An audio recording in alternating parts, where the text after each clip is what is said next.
알아듣죠.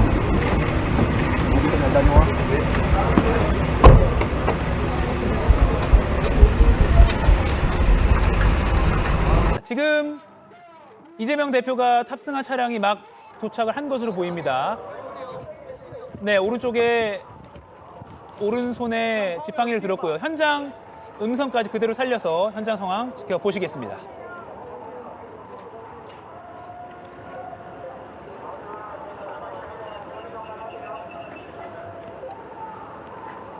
오지 마세요.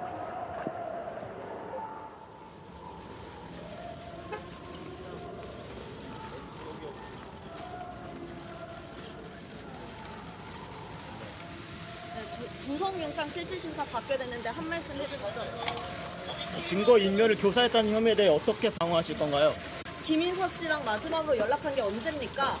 민주당 측 인사가 이화영 부지사에게 진술 번복 요청했다고 하는데 알고 계셨나요? 혐의는 여전히 부인하시나요? 오늘 직접 변론에 참여하시나요? 검찰이 도지사 증인 찍힌 결정서 제시한 게 맞나요?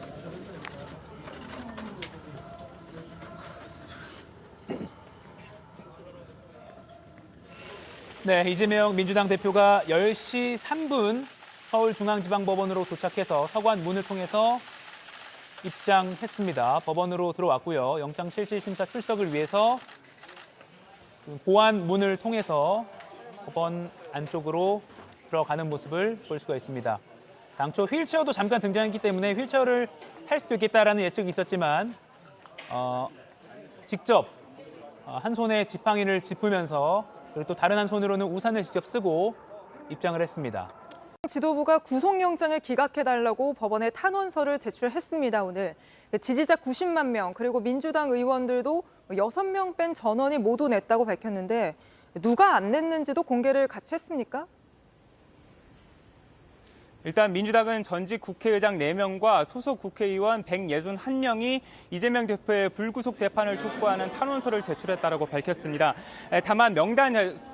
다만 명단 자체는 밝히지 않았는데요. 소속 의원 가운데서는 6명만 빠진 것으로 파악이 됐습니다. 저희가 조금 전에 그 명단을 파악했는데요. 6명 모두 비명계 의원들이고 이재명 대표를 향해서 쓴소리를 한 것으로 알려진 의원들이었습니다. 다만 확보된 명단 자체에 대해서는 교차 검증이 필요한 상황이라 정확한 내용이 조금 더 취재되는 대로 다시 전해드리도록 하겠습니다. 네, 그리고 이 대표가 오늘 낸 추석 메시지를 보면 다시 복귀하겠다는 의지가 엿보이던데 이 대표 측은 내일 결과를 어떻게 전망하고 있습니까? 이 대표 측은 영장 기각에 대해서 강하게 자신하고 있습니다. 여러 차례 검찰 조사를 받았지만 검찰이 그동안 확실한 증거를 제출하지 못했다는 입장인데요. 이 대표는 오늘 당원들에게 추석 메시지를 보내면서도 어떤 고통도 역경도 마다하지 않겠다. 사직생의 각오로 국민 항쟁의 맨 앞에 서겠다고 밝히면서 당 대표로서 업무 복귀에 대해서 의지를 나타내기도 했습니다. 다만 이 대표 측은 만에 하나 구속영장이 발부될 가능성에 대해서도 대비하는 모습인데요. 비명계 일각에서는 이 대표가 조정식 사무총장의 사의를 사실상 반려한 것을 두고 만약의 경우에 대비해서 당직 유지 여부를 판단할 정무직인 사무총장직을 남겨둔 게 아니냐라는 해석을 내놓기도 했습니다. 지금까지 서울 녹색병원에서 JTBC 최규진입니다. 네, 이번엔 바로 검찰 상황 알아보겠습니다. 서울중앙지검에 여도현 기자가 나가 있습니다. 자, 여 기자, 검찰도 주말을 반납하고 1,600쪽에 달하는 자료를 준비했다면서요. 어떤 내용이 담겨 있습니까? 네, 검찰이 준비한 자료만 16,000여 쪽에 달할 것으로 보입니다. 우선 2018년 이 대표가 검사 사칭 관련한 공직선거법 위반 재판에서 증인에게 위증을 교사한 혐의와 관련된 내용들이 포함되어 있습니다. 그러니까 이번에도 이 대표가 불리한 상황에 놓이게 되면 또다시 증거인멸을 할 가능성이 있지 않겠냐, 이게 검찰의 논리입니다.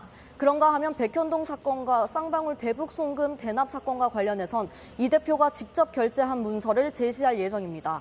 네, 검찰이 준비한 게 1,600쪽이 아니라 1,600쪽이죠. 이재명 대표 변호인단도 상당한 준비를 했을 텐데 어떻게 맞설 예정이라고 합니까? 네, 이 대표 측은 정해진 시간에 정해진 동선대로 법원에 나와서 단 하나의 빌미도 주지 않겠다 이런 입장입니다. 지금도 병원에서 막판 대응 논리를 짜고 있는데요. 위증 교사 혐의와 관련해선 전화해서 사실대로 말해달라 한 것이다라는 입장이고 이 백현동 개발에 특혜 주지 않았냐, 쌍방울 대북 송금 사건에 개입하지 않았냐 이런 검찰의 주장에 대해선 이 혐의 자체를 부인하고 있습니다. 법원 심사를 하루 앞둔 민주당에도 마찬가지로 긴장감이 흐르고 있습니다. 국회 바로 가보죠. 자, 최은경 기자, 이 대표 구속 심사를 하루 앞둔 상황인데 당 분위기는 어떻습니까? 네, 제가 지금 당대표실 앞에 나와 있는데요. 당 지도부는 영장이 기각돼서 이 대표가 이곳 당대표실로 복귀하길 기대하고 있습니다. 다만 구속 여부와 무관하게 체포동의안 가결표 색출은 시작될 것으로 보입니다. 친명계 서영교 최고위원은 오늘 비명계 서른 최고위원의 실명을 거론하면서 공개 비판에 나서기도 했는데요. 저희가 직접 입장을 들어봤습니다. 전체적으로 당에 해가 된 부분이고 그럼 이런 거에 대해서 문제 제기가 있으면 그런 것에 대해서 검토가 가능할 수 있는 거죠. 네, 이에 대해 서 의원은 당 분열을 가속화시키는 언행을 멈추라고 직접 반박에 나섰습니다. 구속영장 심사를 하루 앞두고 친명, 비명 간 충돌이 공개적으로 불거지는 상황입니다. 네, 내일 새 원내대표를 뽑잖아요. 후보 모두 친명 성향이라 새 원내대표가 뽑히고 난 뒤에는 당 분위기가 어떻게 바뀔 걸로 전망됩니까? 네, 김민석, 홍익표, 남인순, 우원식 4명의 친명 성향 의원이 출마 등록을 했습니다.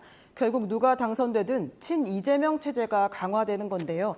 당 수습 방안도 통합보다는 가결표 색출을 비롯해 비명계에 대한 압박에 방점이 찍힐 가능성이 큽니다. 오늘 사퇴한 비명계 송갑석 최고위원은 이에 대해 불편한 심경을 내비쳤습니다. 직접 들어보시죠. 급기야 우리 당 국회의원들은 가결이냐 부결이냐를 고백함으로써 자신을 증명해야 하는 상황에 내몰려 있습니다.